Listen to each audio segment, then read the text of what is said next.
Alerta en C5N, una nueva pista que hace presumir que las personas que abrieron fuego a sangre fría contra gendarmes en Santa Fe fueron los hermanos Lanata y Víctor Esquilazi. Encontraron a metros de este aguantadero una escopeta calibre 12-70 con cargador y 5 cartuchos, descartada, abandonada, que es compatible, ahí vemos el trabajo de la gendarmería, que es compatible con el calibre que se usó para atacar a tiros a la mujer policía en Ranchos, a Lucrecia Iudati. Hay compatibilidad de calibres entre las armas usadas en el ataque a los policías y el ataque a los gendarmes. Por eso cobra fuerza la hipótesis que se trata de la misma gente. Ahora, la pregunta de fondo es, ¿son los Lanata y Esquilazi? En vivo, con los detalles, en el lugar, en el aguantadero, estuvieron recorriendo absolutamente todo Luis Rusconi y Guillermo Santillán, y hablamos con ellos. ¿Cómo están? Buenas noches, Mauro. ¿Qué tal, Mauro? ¿Cómo te va? Buenas noches. Bien. A ver, ¿qué vieron? Aprovechemos que está Miguel Pierri. ¿Qué vieron en el aguantadero? Y después, ¿qué están viendo que pasa a lo largo de estos días? Donde la pregunta que nos hacemos y que hace la gente es, ¿y los agarraron? ¿Qué vieron en ese lugar? Bueno, básicamente lo que se vio en el lugar es un lugar muy aislado, muy alejado del casco urbano de acá de San Carlos Centro, digamos de no tan fácil acceso para el que no conoce, porque son como laberintos los caminos que confluyen en esa zona, y propiedades muy abandonadas, muy viejas, o sea, de difícil acceso más que nada. Te cuento, Mauro, que para llegar hasta el lugar hay que hacer un recorrido bastante extenso. Nosotros estamos ubicados en San Carlos Centro. Hay que ir hasta la Ruta 6 que cruza San Carlos, cruzar San Carlos Sur, hacer unos 4 kilómetros más hacia el sur, hacia la zona de Hessler, y desde allí hay varios caminos rurales que salen hacia el este. Bueno, por uno de esos caminos, por un camino rural de tierra, uno tiene que meterse, tiene que hacer unos 6 kilómetros más, y es un camino que está lleno de casas abandonadas, lleno de galpones abandonados. Es un área, además, digamos que está rodeada por lotes que están sembrados mayormente por soja, pero también por maizales. Sí, hay grandes plantaciones, digamos, hectáreas muy extensas de plantaciones. Por eso no hay gente que habite más allá de algún encargado o algún peón de campo. Bueno, particularmente el camino por el que tuvo que entrar Guillermo para hacer las imágenes es un camino interno que vos me decías, Guille, no conecta dos rutas importantes, sino que va a todas zonas internas de lo que es la parte rural. Exacto, sí. Es un camino de acceso hacia determinados lugares, chacras, fincas y campos. No deriva en otra ciudad o no es de gran tránsito, más que nada. Lo que vimos es que no hay ningún tipo de tránsito por esa zona, más allá que se vaya específicamente a un sector de chacra en ese lugar. Y si tuvieras que describir el lugar Sí. físico, ¿cómo está conformado? ¿Hay una casa, hay un galpón también? ¿Qué distancia hay entre ellos? Digamos, hay una casa, lo que sería una casa, un casco principal, a apenas 10 metros de lo que sería la ruta, y atrás de esa casa principal, que está muy derroída, que está muy abandonada, que fácilmente tiene más de 100 años y no está habitada hace más de 50 fácilmente, lo que sería el taller o el garage o el galponcito del fondo, que ahí fue el lugar donde se encontraron los indicios y los restos de comestibles, de agua. Háblame de eso, Guille. Contame, Sí. Y vamos a sumar a Miguel Pierri. ¿Qué viste en términos de aguantadero? ¿Te dio la sensación que era un lugar que habían descartado de forma reciente, que se habían tomado el palo, como se dice en la jerga, un rato antes de la llegada de Gendarmería? Contame cómo estaba la comida, ¿Qué había específicamente adentro que te marca la idea de que estuvieron ahí un ratito antes? Sí, la primera sensación que me dio del lugar, digamos, era esa. Era como que se prepararon a permanecer un buen tiempo, y esto lo digo porque había 8 bidones de agua de 5 litros, de los cuales solamente un bidón estaba utilizado en un 40%. Cuando calculamos que 3 personas con el calor, hoy hizo una temperatura alrededor de 35 grados en esa zona, totalmente alejada de todo, donde no tienen ningún otro tipo de suministro, es un elemento fundamental. Entonces es como que no hubo mucha utilización del agua. Y después, con respecto a la comida, se encontraron muchos sobres de salchichas, por lo menos 4 ya utilizados, y una especie de tambor antiguo de lavarropa que se utilizó para hacer fuego, quizás para cocinar estas salchichas o para darse un poco de calor durante la noche. Pero la sensación en sí daba como decir, prepararon para quedarse un buen tiempo porque estaban muy bien ocultos en ese lugar, pero algo los sorprendió. ¿Y qué puede ser eso que los sorprendió? El operativo. El operativo que casualmente fue anexo a unos 1.000 metros. 1.500 metros, sí, más o menos, entre 1.000 y 1.500 metros. Ahora, Guille, Luis, bueno, llama la atención. Lo percibieron, evidentemente, o los datearon. Acá está, lo vamos a discutir ahora, pero digo, llama la atención que si hay 3 allanamientos en curso que se ordenan desde aquí en Buenos Aires, Justicia Federal, Juez Torres, Fiscal Dilelo, digamos, quiero tener certeza, hasta ahora nadie informó cuántos gendarmes fueron a hacer ese procedimiento y si fueron con la convicción de que iban a encontrar con el dato certero, fue un allanamiento más, porque lo insólito, como lo cuentan, es, rompen, como dicen en la jerga, en 3 lugares, los tipos miran cómo están rompiendo desde su guarida y cuando el convoy de gendarmes se está yendo, los atacan a tiros con fal y escopeta. Desde la posición que vos llegaste, sobre todo, Guille, y Luis lo puede contar porque lo vivenció con vos. A ver, desde esa posición, ¿te da la sensación, viendo el aguantadero, que inevitablemente por las pocas taperas y casas que hay, si la gendarmería había allanado 3 lugares y ese no estaba en la mira, iban a ir igual a ver qué onda? En algún momento se iban a meter ahí adentro, entender de este modo la reacción tal vez de este grupo criminal diciendo, bueno, no entraron todavía, pero ganemos de mano tirando nosotros porque van a venir, están a 1.500 metros. Yo creo que un poco tuvo más que ver la casualidad. Quizás ellos pudieron ver este movimiento y se mantuvieron en su lugar.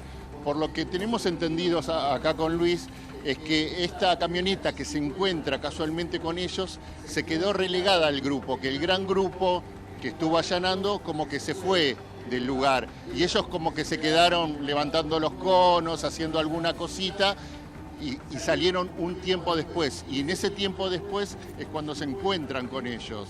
Fue para mí una gran casualidad, fortuita, Guille, digamos. te bancás unas preguntas de Miguel Pierri que son entre de invitado, abogado y además que conoce la causa, porque él me cuenta una historia que tiene que ver con un detalle acerca de cómo apareció la comida. Contame la historia que te cuentan, que marca que la cosa estaba muy picante, que alguien o datea o se dan cuenta, o como dice Guille, en la casualidad y se borran justo en el momento de la llegada del operativo. Bueno, contame el detalle y preguntale a Guille si vio esto de las salchichas, de la comida. El malestar de la investigación en Santa Fe es una suerte de crítica al adelanto de la Gendarmería. Dicen que estos hombres, cuando tomaron contacto con la Gendarmería, atacaron a 3 hombres de Gendarmería. O sea, como bien dice tu amigo ahí, Guille Santillán y Luis Rusconi. Santillán y Luis Rusconi, esto era la última parte del allanamiento de una camioneta con 3 hombres. El malestar es que aparentemente porque se realiza una diligencia de este tipo sin utilizar fuerza del lugar que conoce. No le avisan a la policía santafesina, pero puede haber una respuesta. Y después, lo otro más grave es que después de este escenario en el cual se produce este ataque, es ataque y enfrentamiento. Es como los policías. ¿Tiran los gendarmes? Por lo que te cuentan, ¿llegan a tirar los gendarmes? No, los revientan a ti. Es ataque. Pero, a ver, volvamos al escenario. Encuentran paquetes de salchichas. Ahí está. Que es lo que le da la pauta hoy a la investigación de que los hombres estuvieron en el lugar. Lo que sí está trabajando muy bien es científica de la policía de Santa Fe, que está resolviendo rápidamente muchas cuestiones que tienen que ver con la identificación de objetos y demás.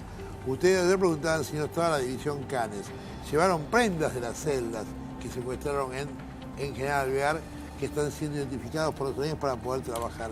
Lo que ocurre es que se trabaja de noche con los Canes, no de día. Guille, a ver, te quiero sumar una pregunta y a Luis lo mismo.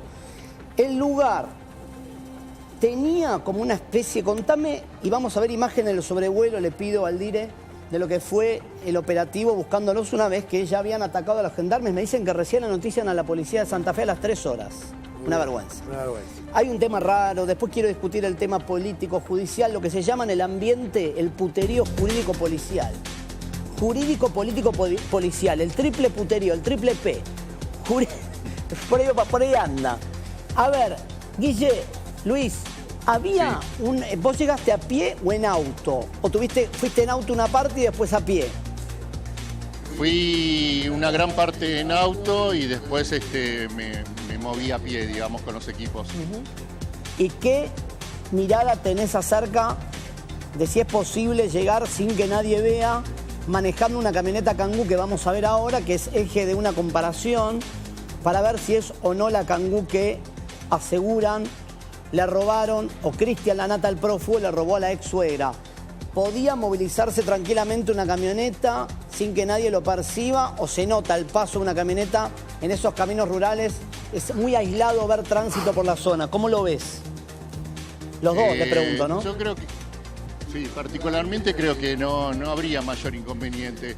Es una camioneta comercial, por decirlo de alguna manera, y esta es una zona de mucho comercio. Sí, hay mucho movimiento por los caminos rurales. Uno se imagina por ahí un paisaje un tanto desolado, pero la verdad es que, por ejemplo, nosotros hoy, además de ese trabajo que hizo Guillermo en esa tapera, en ese galpón, recorrimos, por ejemplo, la zona de San Agustín siguiendo un dato de que había distintos allanamientos también ahí. Y la verdad es que nos cruzamos desde cosechadoras gigantescas hasta camionetas 4x4, hasta autos. Pero te puedo decir algo, Lucho. Escuchad los números que me pasan. Que esto evidentemente que no fueron a los cascos urbanos de los pequeños pueblos, porque San Agustín me dicen 498 habitantes. Matilde 947, donde están ustedes, San Carlos, 11.055. Digo, si fueron a San Agustín, a la ciudad y no a los campos, bastaba con que diga la policía, salgan todos a sus casas, identifíquense nombre y apellido, contamos 498 pobladores, se termina la historia. Por eso vuelvo al aguantadero y vuelvo a lo que ves, Luis, vos con Guille en el lugar. Les da la sensación que pueden haberse movido con total clandestinidad sin tener banca de alguien. Los procedimientos, ustedes los vieron, ni bien llegaron al lugar, pero digo, pueden haber tenido, como dice Pierri, la vista gorda de gente que le diga siga, siga, senderos, protección. O sería muy evidente la llegada de 3 lugareños, olvídense de la presencia periodística, sería muy evidente la llegada de 3 tipos que no son de la zona. ¿Llama la atención en el lugar?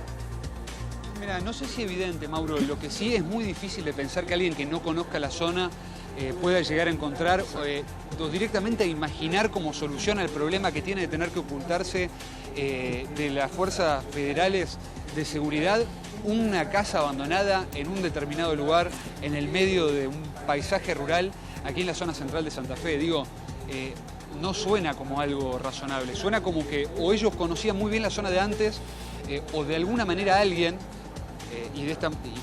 acá, a ver, no digo que sea una red de narcotraficantes necesariamente, puede ser también algún tipo de dato menor, si se quiere, o algún tipo de conexión menor, pero algún tipo de inteligencia o algún tipo de dato para haber llegado hasta ahí, me imagino, hay que tener. Sí, totalmente. Si no, es casi uno, porque tuvo la impresión de ser la primera vez que va, cuando vos llegás al lugar, es muy remoto y no sabes con qué lo que te vas a encontrar. Claro. Entonces necesitas algún tipo de información previa. Para saber. Aunque sea con la charla de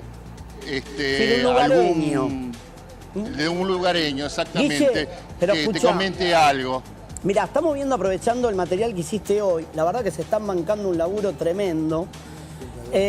A ver, estamos viendo la imagen del aguantadero. A mí me gustaría ir repasando detalle por detalle. Yo estoy contando lo que estamos viendo porque no deben tener el previo ustedes para ver, pero entre los dos, porque me parece que vale la sensación de cada uno. Vos estás viendo, tenés un visor, yo te voy guiando, si no, mirá.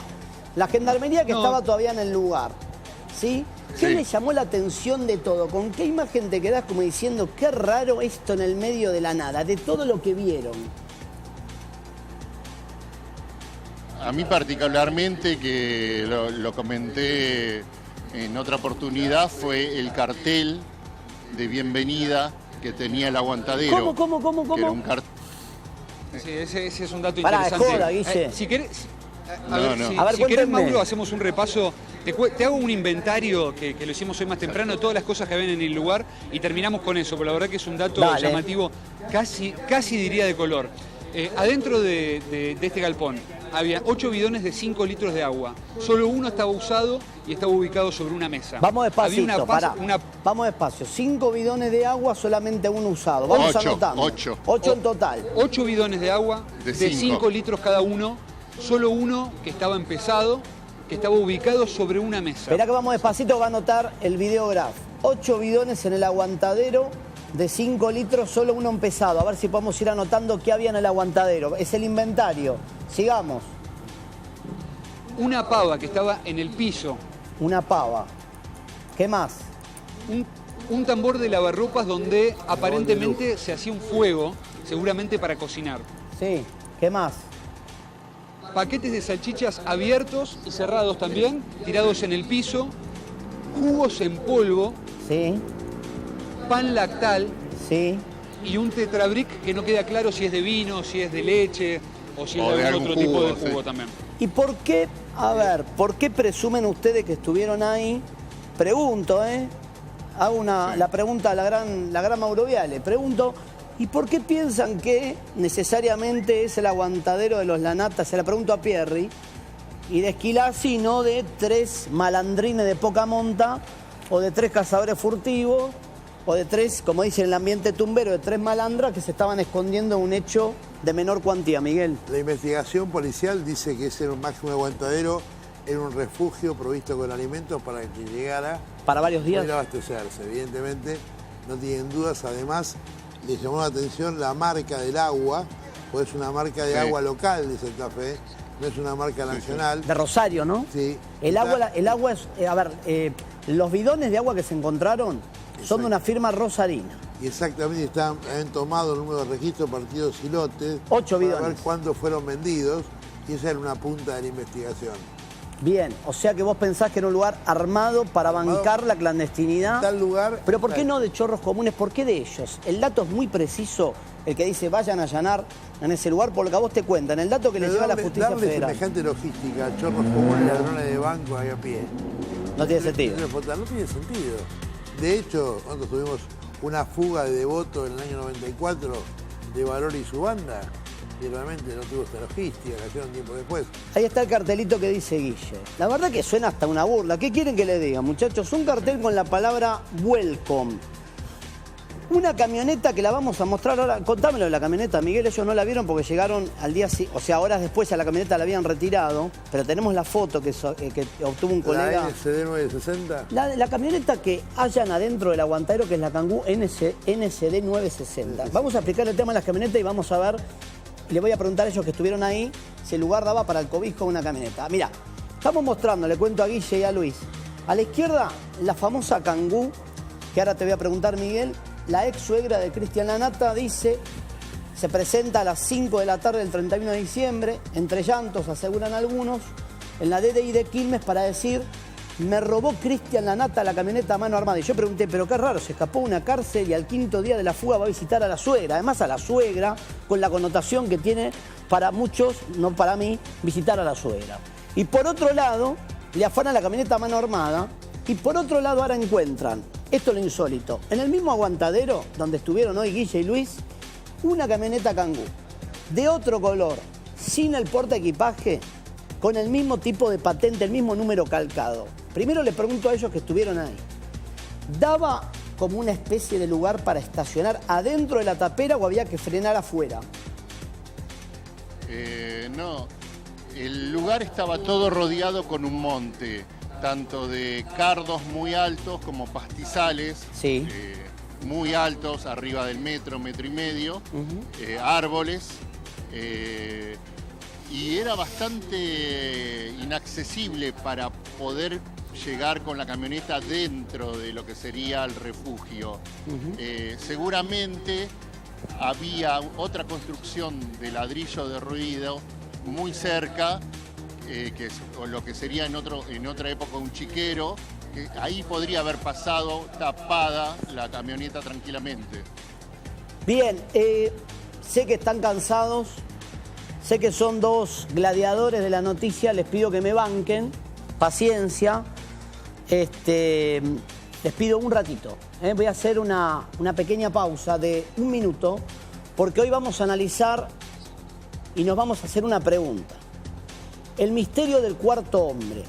Hay 3 investigaciones, 3 fiscales, 3 jueces, 700 policías y los muchachos seguramente nos están mirando por TV. ¿Hay un cuarto hombre involucrado en toda la maniobra? Digo, ¿existió el cuarto hombre que se encargó de robar una camioneta Ranger en La Plata?